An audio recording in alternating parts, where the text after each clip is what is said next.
Hello guys, मेरा नाम है सुष्मित और आज मैं एक ऐसे टॉपिक के बारे में बात करने जा रहा हूँ जो मेरे दिल के बहुत करीब है and it is because something that I have faced and that is why I am talking about it. So in the year of 2020 में जब कोविड आया था, कोविड के बाद मैंने वर्कआउट करना शुरू किया था और दिसंबर के अंदर मुझे लोअर बैक की इंजरी हुई थी और वो हुई थी मेरे स्पाइन के L4, L5, S1 बोन पे। जब मैं डॉक्टर के पास गया तो डॉक्टर ने मुझे कहा कि अब से आपको जिम जाना बंद कर देना पड़ेगा फॉर लाइफ। पर ये बात मेरे दिमाग को मंजूर नहीं थी, इसीलिए मैं इंटरनेट पर गया। इंटरनेट पे काफ़ी सारे वीडियोस देखे, काफ़ी सारे नुस्खे मैंने आजमाए भी, काफ़ी सारी बार मैं फेल भी हुआ। उसके बाद मैंने फाइनली रिसर्च पेपर्स पढ़ना शुरू किया। जब मैंने रिसर्च पेपर पढ़ना शुरू किया तब मुझे पता चला कि ऐसी इंजरीज का कोई लाइफ हैक नहीं होता, इसे धीरे धीरे ठीक करना होता है। फिर ये सारी नॉलेज को मैंने अपनी लोअर बैक की इंजरी को ठीक करने में लगाया। धीरे धीरे मेरी इंजरी सुधरती गई और आज कंडीशन ये है कि मैं 180 से 200 किलो की डेडलिफ्ट लगा लेता हूँ और सारे day to day task pain free कर सकता हूँ। और इन 4 सालों का पूरा नॉलेज मैं आज आपके साथ इस एक वीडियो के अंदर शेयर करने जा रहा हूँ। लोअर बैक इंजरी क्या होती है, कहाँ होती है, किसे होती है, कैसे होती है, क्यों होती है, इसे बचा कैसे जा सकता है और अगर हो जाए तो उसे ठीक कैसे करते हैं। इन सारे टॉपिक्स के बारे में बात आज हम करेंगे और मेरी कोशिश यही रहेगी कि इस वीडियो को देखने के बाद आपको लोअर बैक पे कभी कोई और वीडियो नहीं देखना पड़ेगा। लोअर बैक इंजरी के कई सारे नाम हैं, जैसे डिस्क बल्जिंग, डिस्क हर्निएशन और स्लिप डिस्क। सबसे पहले हमें ये सारी चीजें समझना जरूरी है कि स्पाइनल कॉर्ड होता क्या है और लोअर बैक इंजरी होती क्या है। हमारी स्पाइनल कॉर्ड बनती है हड्डियों से और उन हड्डियों के बीच में एक डिस्क आती है, जो डिस्क एक कुशन का भी काम करती है या स्प्रिंग का काम करती है और वो कुछ ऐसे प्लेस्ड होती है। एक हड्डी आ गई, फिर स्प्रिंग आ गई, फिर हड्डी आ गई, फिर स्प्रिंग आ गई, वो कुछ ऐसी दिखती है। इस डिस्क का काम है दोनों हड्डियों को जोड़कर रखना, एक स्प्रिंग की तरह काम करके दोनों हड्डियों पे आने वाले झटकों को रोकना। और ये झटके हो सकते हैं जैसे सीढ़ियां चढ़ना या उतरना, छलांग लगाना, दौड़ना या जॉग करना और सिंपली खड़ा होना या बैठना। इसके अलावा स्पाइनल कॉर्ड के कई काम होते हैं, जैसे शरीर में खून का उत्पादन, अपनी सांसों पर कंट्रोल रखना, अपने दिल की धड़कनों को नियंत्रण में रखना, हमारे दिमाग से आते हुए संकेत को हमारे शरीर के विभिन्न अंगों तक पहुंचाना और हमारी अपर बॉडी और लोअर बॉडी को जोड़ के रखना। हमारी अपर बॉडी और लोअर बॉडी को जोड़कर रखने का काम स्पाइनल कॉर्ड और उसके आजू बाजू के मसल्स का होता है। जब भी हमारा वजन हल्का सा भी बढ़ जाता है तो हमारे स्पाइनल कॉर्ड की जो डिस्क होती है उस पर ज्यादा प्रेशर आता है और वो डिस्क हल्के हल्के वो दबने लगती है। और जब ये डिस्क थोड़ी सी भी दबकर बाहर आ जाती है तो उसे हम कहते हैं डिस्क बल्जिंग। डिस्क बल्जिंग के कई कारण होते हैं, जैसे 2 व्हीलर चलाने के टाइम रोड पे आने वाले खड्डों से झटके लगना, जमीन से भारी सामान उठा लेना या जोर से जमीन पर बैठ जाना या तो फिर कमर के बल पर गिर जाना। जब भी ऐसा कुछ होता है तो हम डॉक्टर के पास जाते हैं और डॉक्टर एक दवाई लिखकर दे देता है जो पेन किलर होती है और वो पेन किलर लेते ही हमारा दर्द चला जाता है। पर रियलिटी ये है कि ये प्रॉब्लम फिक्स नहीं हुई है। हमारी स्पाइन की डिस्क अभी भी बाहर है, हमारे मसल्स अभी भी वीक हैं और ये चीज फ्यूचर में वापस हो सकती है। अगर इस वीडियो में मेंशन की गई हर एक्सरसाइज और हर स्ट्रेचिंग को अगर आप दिए गए समय पर करते रहेंगे तो आपको स्पाइन में वापस कभी पेन नहीं होगा और आपको कभी डॉक्टर के पास भी नहीं जाना पड़ेगा। Let's talk about recovery now. हमें ये पता है कि हमारी स्पाइनल कॉर्ड के अंदर सिर्फ हड्डी और डिस्क है, तो इसे तो हम कभी मजबूत नहीं कर पाएंगे, पर उसके आजू बाजू सराउंडिंग जितने भी मसल्स हैं हम उन मसल्स को ट्रेन करके मजबूत बना सकते हैं। जब हम हमारी गाड़ी या बाइक को सालों तक इस्तेमाल नहीं करते तो वो जंग लग जाते हैं और खराब हो जाते हैं। वैसे ही हम अगर अपने मसल्स को ट्रेन करना छोड़ देंगे तो वो धीरे धीरे वीक हो जाएंगे और सारा प्रेशर हमारी स्पाइन पे आना शुरू हो जाएगा। इसे समझते हैं एक एग्जांपल से। सोनू और मोनू 2 दोस्त हैं जिनकी हाइट और ताकत दोनों ही बराबर है। एक दिन सोनू और मोनू दोनों जंगल में जाते हैं सैर करने और उन पर एक बहुत बड़ा पत्थर गिर जाता है। सोनू और मोनू अपनी पूरी ताकत लगाकर उस पत्थर को रोक के रखते हैं। अगर सोनू और मोनू में से किसी की भी ताकत थोड़ी सी भी कम हुई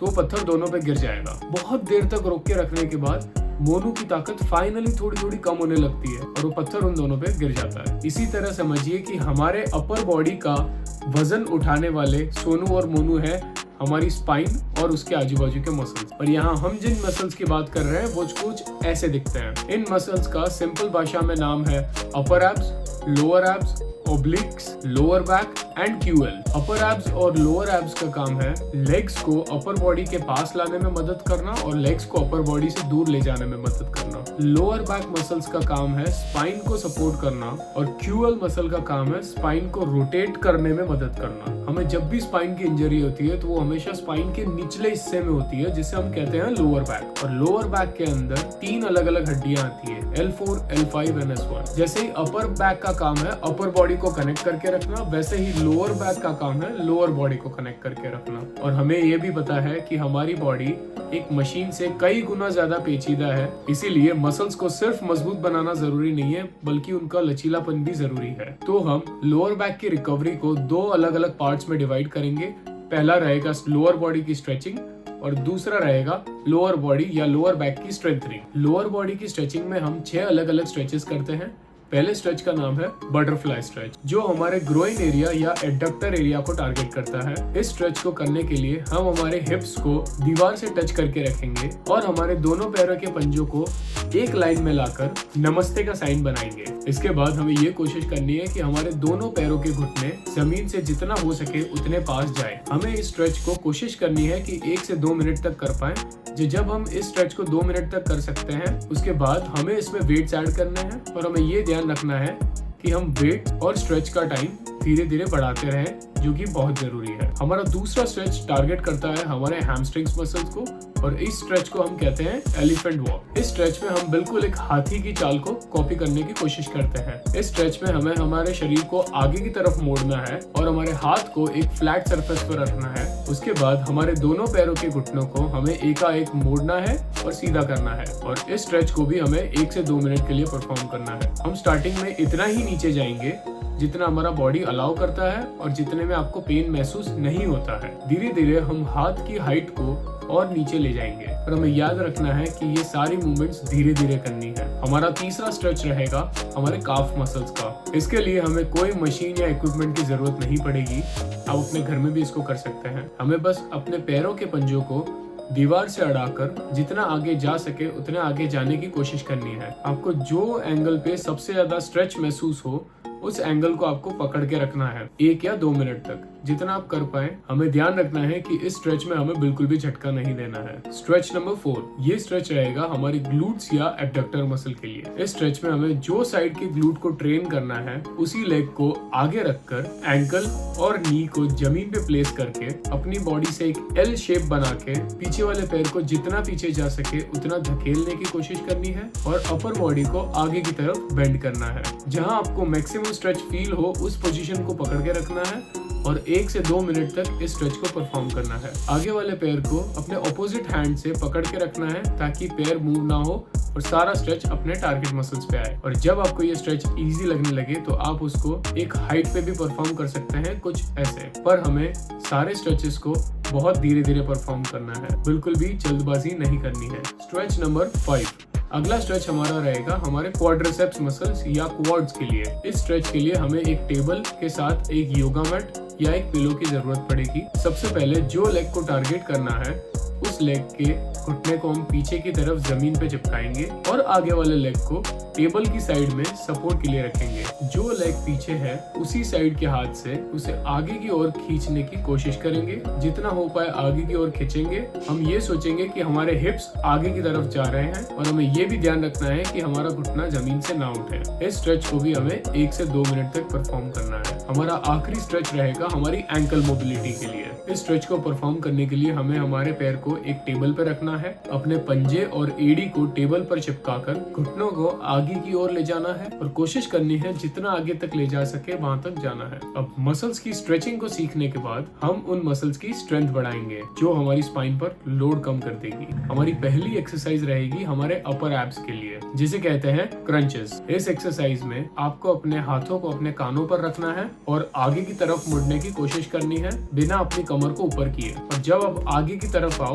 तब आपको अपने मुंह से सांस छोड़नी है और जब पीछे की तरफ जा रहे हो तब मुंह से वापस सांस लेनी है। एक बारी जब बॉडी ऊपर आ जाए उसके बाद आपको 2 सेकंड का एक पॉज लेना है, उसके बाद वापस जाना है। इस एक्सरसाइज के हम 10 से 15 काउंट करेंगे और 2 से 3 सेट करेंगे। अगर ये आपको इजी लगने लगे तो आप इसमें वेट्स भी ऐड कर सकते हैं, कुछ ऐसे। हमारी दूसरी एक्सरसाइज हमारे लोअर एब्स को टारगेट करेगी। इस एक्सरसाइज को परफॉर्म करने के लिए हमें हमारे दोनों हाथों को हमारे हिप्स के नीचे दबाकर जमीन पर लेट जाना है। फिर धीरे धीरे हमारे पैर को ऊपर की तरफ उठाने की कोशिश करनी है हमें एक बार में एक ही पैर को उठाएंगे और इसके बाद हमें उसे धीरे धीरे नीचे भी लाना है। फिर हम ये सेम प्रोसेस दूसरे लेग के साथ भी करेंगे और जब ये प्रोसेस इजी हो जाए तब हमें दोनों पैरों को एक साथ उठाना है और एक साथ नीचे लाना है। इस एक्सरसाइज के हम 10 से 15 काउंट लगाएंगे, वो भी 2 से 3 सेट के लिए। हमारी तीसरी एक्सरसाइज रहेगी हमारे ऑब्लिक्स मसल्स के लिए। इस एक्सरसाइज के लिए हम सीधे खड़े रहकर हमारी टांगों को हमारे शोल्डर की जो विड्थ है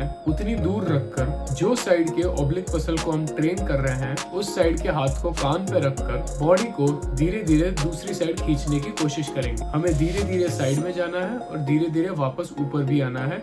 हमें ध्यान रखना है कि हमारी बॉडी पर पूरा कंट्रोल रहे, नहीं तो हमारी स्पाइन में झटका भी आ सकता है। हमें इस एक्सरसाइज के भी 15 से 20 काउंट लगाने हैं और वो भी 2 से 3 सेट्स में। जब ये इजी लगने लगे तो आप इसमें वेट्स ऐड कर सकते हैं, जैसे कि पानी की बोतल या डंबल। और अगर आप जिम जाते हैं तो आप इसी एक्सरसाइज को एक लोअर बैक हाइपर एक्सटेंशन की मशीन पर भी कर सकते हैं। इस मशीन पर जो साइड को हम ट्रेन कर रहे हैं उसके ऑपोजिट लेग को नीचे रखना है और दूसरे लेग को आगे रखना है, कुछ इस तरह। इस मूवमेंट में आपको ज्यादा अच्छा स्ट्रेस महसूस होगा और आप उसमें ज्यादा वेट ऐड भी कर पाएंगे। अब बारी आती है हमारी लोअर बैक के मसल्स को ट्रेन करने की। इस एक्सरसाइज का नाम है सुपरमैन पोज। इस एक्सरसाइज को परफॉर्म करने के वक्त हमें सबसे पहले पेट के बल लेट जाना है। उसके बाद हमारे दोनों हाथों और पैरों को एक साथ जितना ऊपर हो सके उतना ऊपर उठाकर रखने की कोशिश करनी है, बिल्कुल एक सुपरमैन की तरह। हम जितनी ज्यादा देर तक ऊपर रह सके उतनी ज्यादा देर तक हमें ऊपर रहने की कोशिश करनी। इस एक्सरसाइज के हम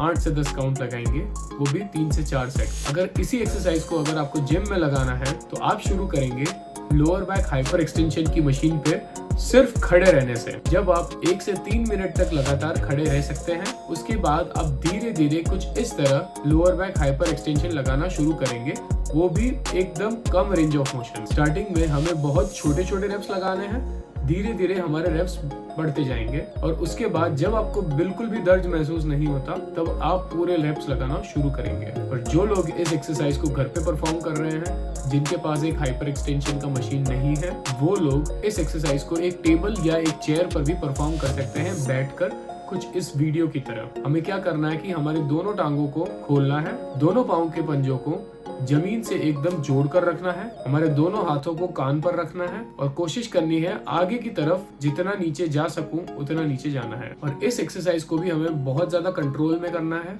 बिल्कुल भी झटका नहीं देना है। फिर इसमें भी कुछ महीनों बाद आप वेट ऐड कर सकते हैं। इस एक्सरसाइज के भी आपको 15 से 20 रेप लगाने हैं, 3 से 4 सेट। एक्सरसाइज नंबर 5 हमारी लास्ट एक्सरसाइज रहने वाली है हमारी अपर बैक के लिए, जिसमें कुछ इस तरह आपको हाथ में डंबल्स या बॉटल्स पकड़नी है, हल्का सा आगे झुकना है और हाथ को ऊपर और बाहर की ओर खोलना है और धीरे धीरे ऊपर जाना है, धीरे धीरे नीचे आना है। बहुत ही ज्यादा कंट्रोल से इस एक्सरसाइज को परफॉर्म किया जाता है। आपकी अपर बैक जितनी ज्यादा लचीली होगी उतना ही आपका लोअर बैक पे प्रेशर कम बनेगा। अभी तक हमने जितने भी स्ट्रेचेस और एक्सरसाइज की बात करी, इन सभी एक्सरसाइजेस को हमें एक हफ्ते में 5 से 6 बार कंटिन्यूअसली परफॉर्म करना है। ये पूरा रूटीन आपको एक बार लगाने में ज्यादा से ज्यादा 25 से 30 मिनट लगेंगे। हमारा गोल यही रहेगा कि यही 25 मिनट आपकी लोअर बैक को ठीक करने में मददगार साबित होंगे। 6 से 7 महीने की लगातार मेहनत के बाद जब आपको राहत होना महसूस होने लगे, उसके बाद हफ्ते में 5 से 6 बार करने की जगह आप इसको 3 से 4 बार कर सकते हैं। अगर आपको इसके रिगार्डिंग और भी कोई डाउट्स आते हैं